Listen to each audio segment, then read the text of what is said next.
Hello everybody, this is Michelle Fox and welcome back to The Simple Quilter. Today's topic is how to apply a binding using your sewing machine, and I'm going to be using one of the projects that I've previously shown you, and I'm just going to be completing that by putting the binding on today. The quilts behind me are I just wanted to kind of get into the holiday season with Halloween, so I decided just to put some of my Halloween quilts up there. The wall hanging, or the table runner, was a video that I did, so you can check that out. This wall hanging was a video that I did on panel quilts, and the little blocks over on the left, they are just blocks that I have been making from Sherry McConnell's Quilt Block of the Month for 2021.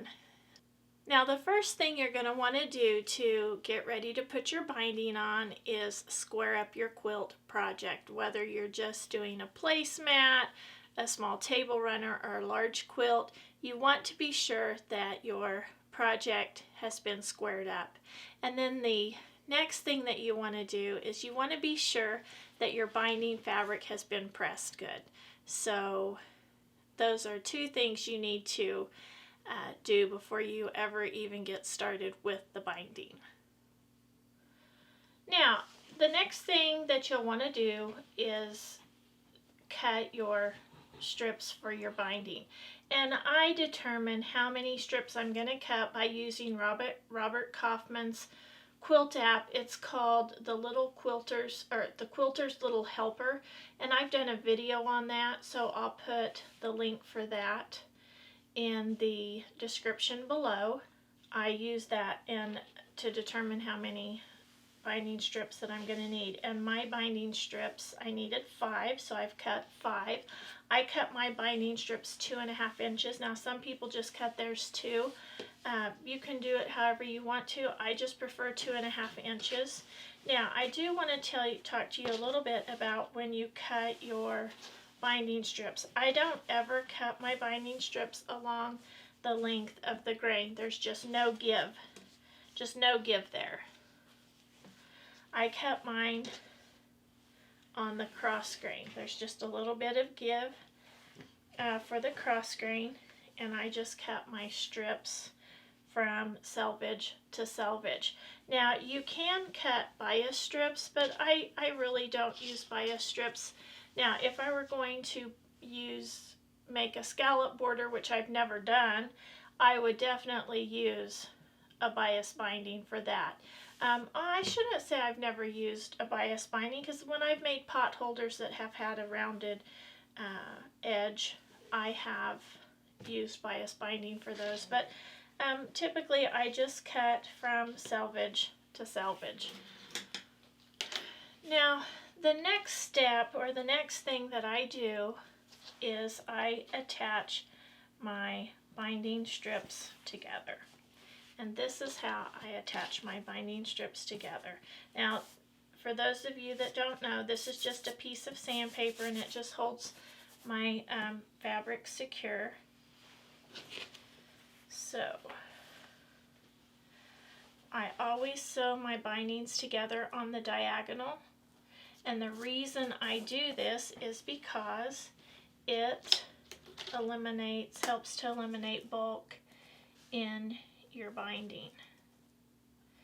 The first thing I'm going to do, those are right sides together, and then I'm just going to draw a line right across there.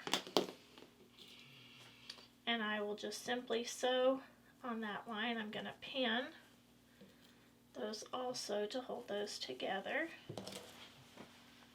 And then I'm just going to do my next binding.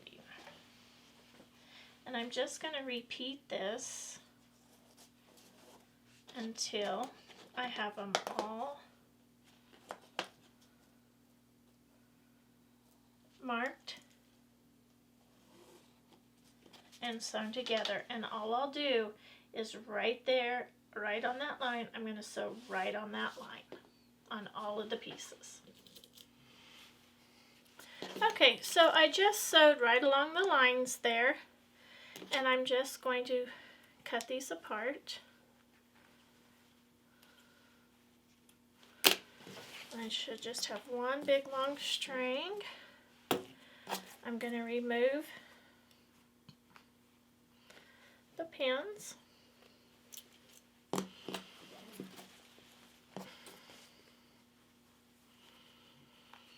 On all of these.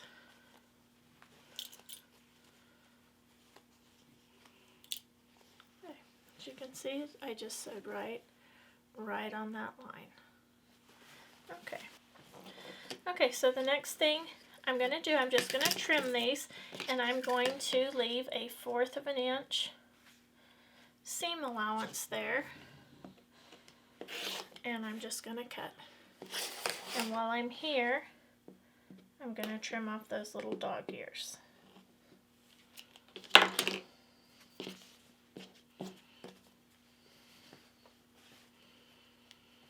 One more time. I'm going to line that up on my 1/4 of an inch.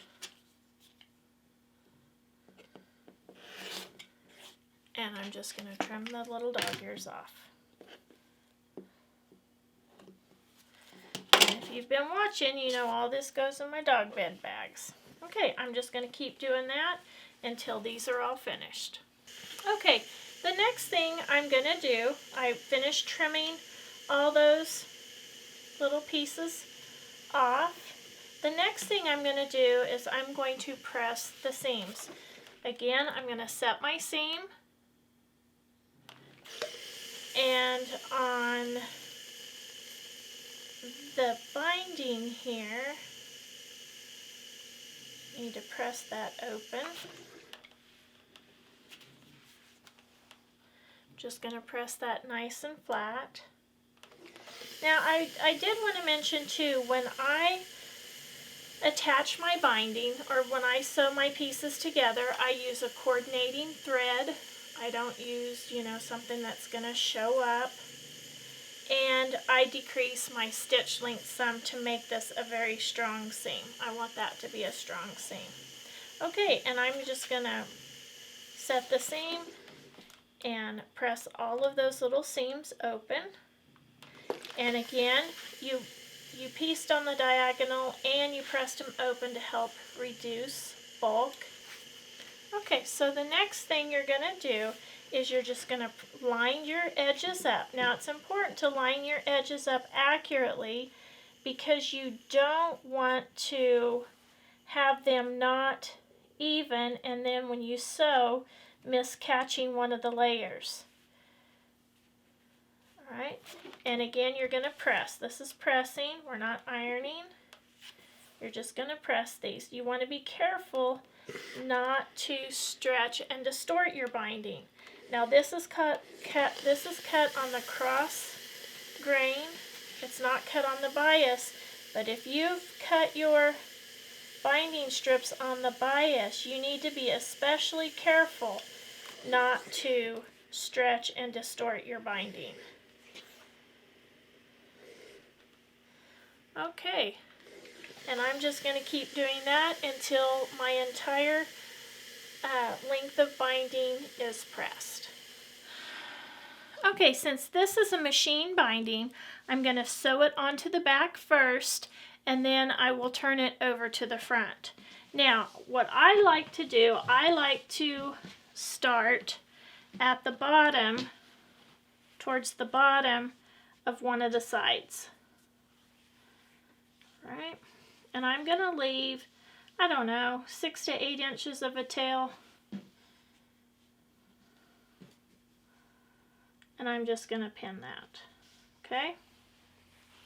Then I'm just going to check this out and make sure that as I go along, I don't have any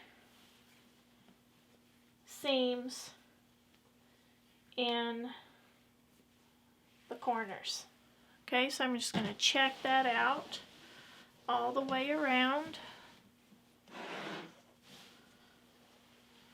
This is just a little rough check. It's not anything exact, but I do want to make sure that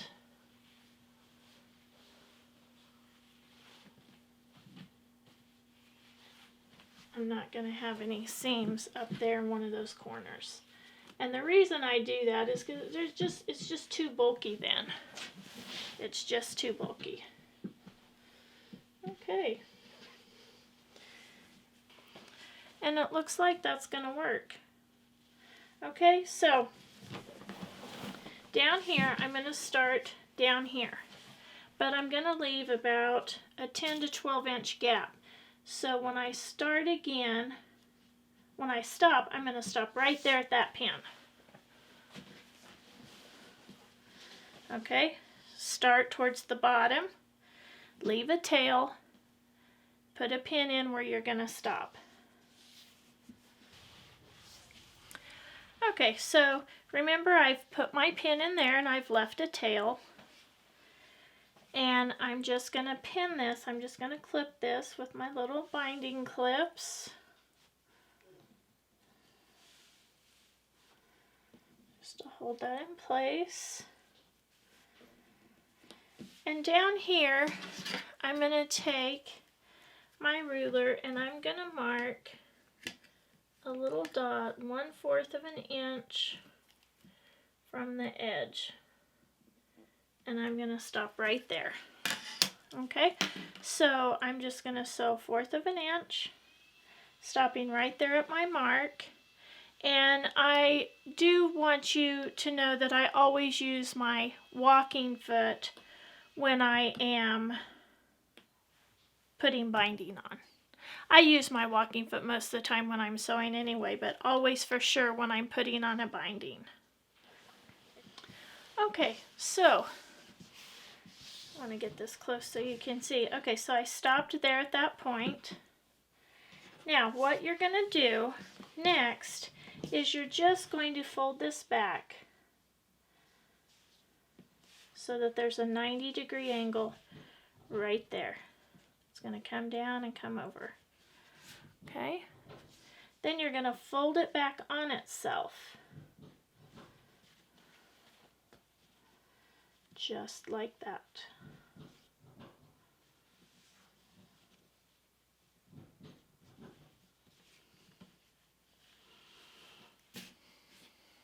Okay, so again, you're going to fold it back, comes down, forms a 90-degree angle there, then fold it back over on itself. Then you'll just use your little binding clips to hold that in place.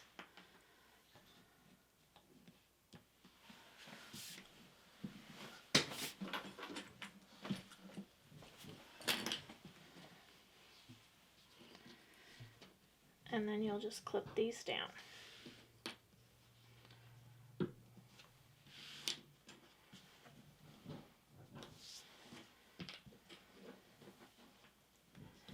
Okay. Then I'll just start sewing right off the edge and I'll come right down 1/4 of an inch.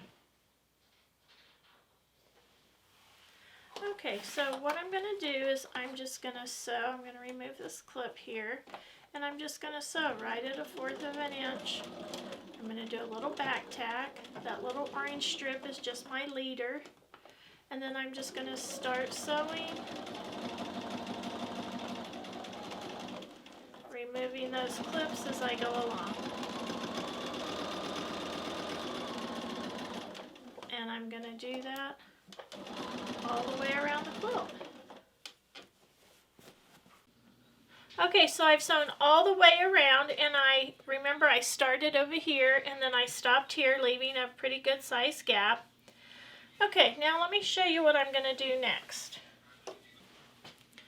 Okay, so I'm going to just, at the end of the extra that I've left, I'm just going to cut off a piece of the binding. And I'm going to lay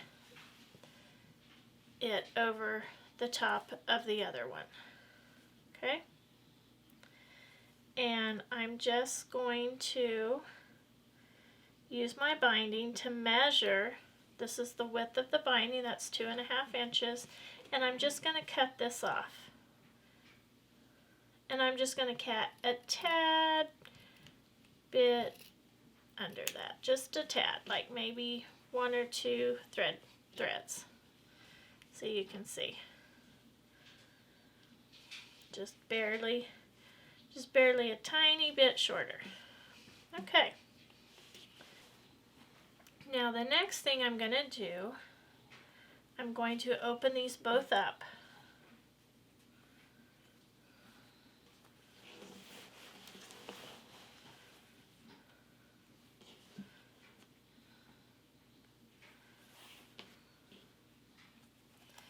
I'm just going to open these both up, and I'm going to pin them.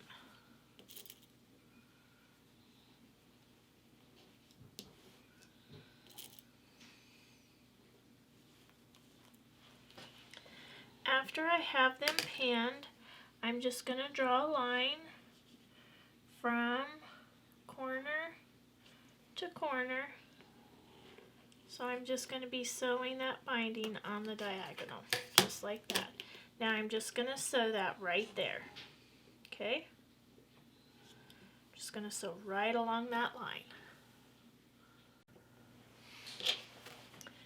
Okay, so I sewed that together right there, and then you can see how it's going to fit right on there, but I'm going to have to trim this off. I'm just going to use my scissors.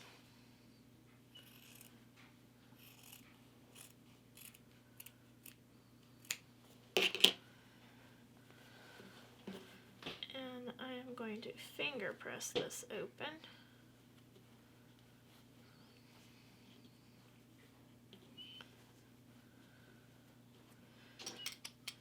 Use my little roller, little Lori Holt roller.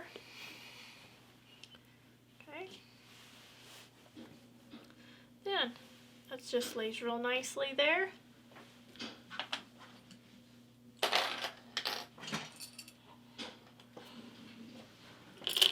I'm going to take my binding clips and I'm just going to clip them on there.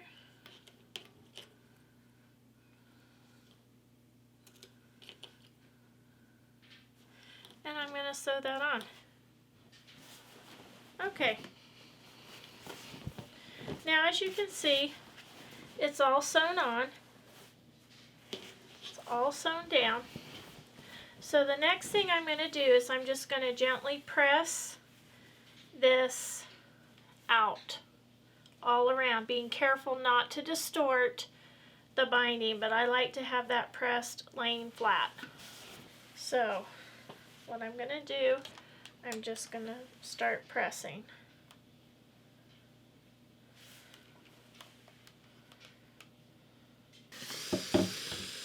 And I'm going to do that. Oh, now I'm going to leave the corners alone for right now, but I'm going to do this all the way around the quilt. Being sure to press that nice and flat. Okay, so I pressed all of that. Now I'm going to press the corners a little bit. I'm going to try to get this a little bit closer so you can see. Okay. So I'm going to fold that down. You can even press it just like that. And then you're going to fold it down again, making a mitered corner.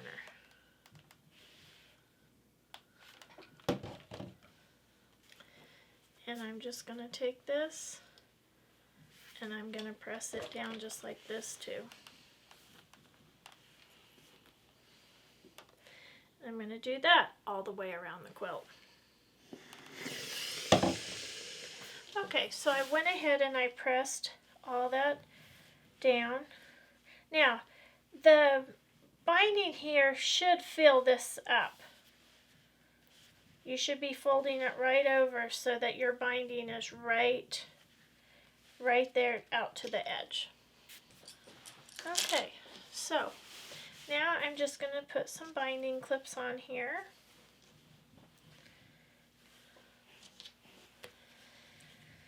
I have my walking foot on my machine, and I am simply going to sew a line of stitching just maybe 1/8 of an inch from the edge, and it should catch this back just barely right there. Now I will have to say, some quilters can do this perfectly, but most quilters, this line will get onto the back of your quilt some. The goal is to try not to let that happen, but it's common for that to happen. The thread that I picked will blend into this, so it shouldn't be real visible, but it takes lots of practice before you can do it without getting onto the back. So remember, it doesn't have to be perfect to be wonderful, so that's how that's done. Okay, so I'm going to use my walking foot, the edge right there, to be my guide, and I'm just going to start sewing. Can you see the edge there, the presser foot?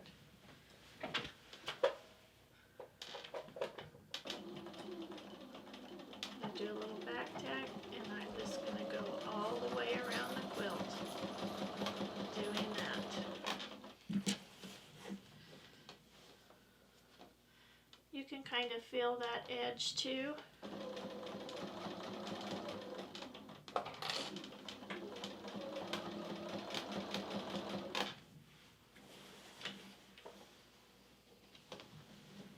And you can see it's going right along the edge of that piece. Okay, and I'm just going to sew all the way around my binding. All that has been sewn down.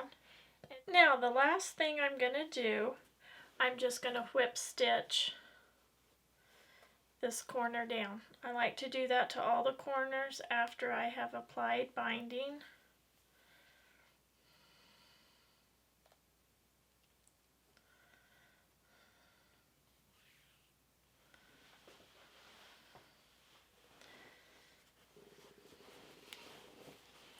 Okay, so I'm going to start right here on the back, and I'm just going to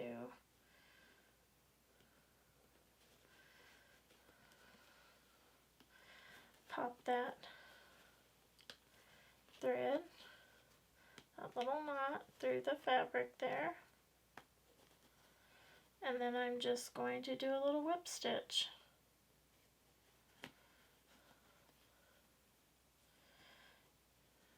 Just to secure the corners.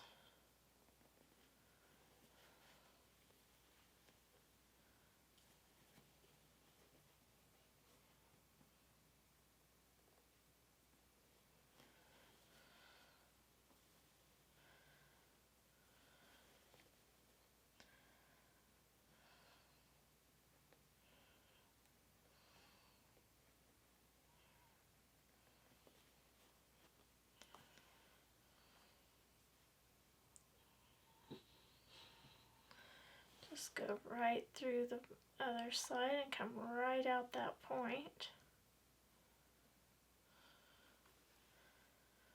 And I'm just going to go right down that side.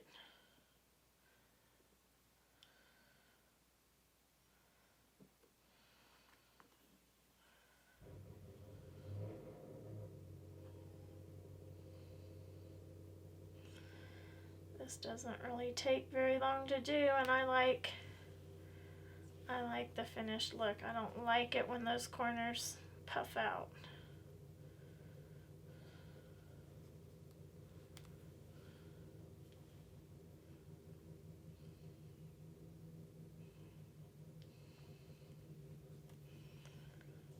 Okay.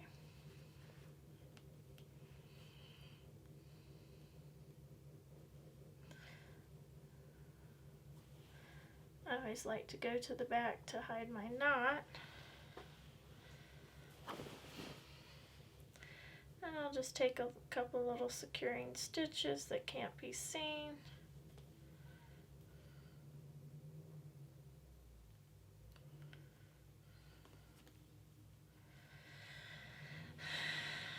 a little knot.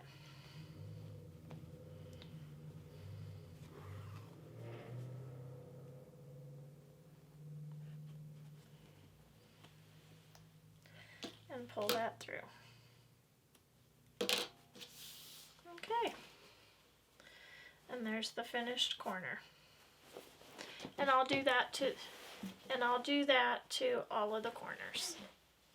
The binding turned out great, and I'm so happy to have one of my UFOs completed. If there's a topic that you would like to learn about, please include that in the comments below. If it's in my skill set, I'll be glad to make a video for you.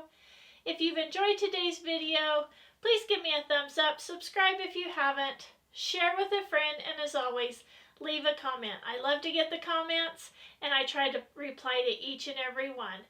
So until next time, have fun quilting.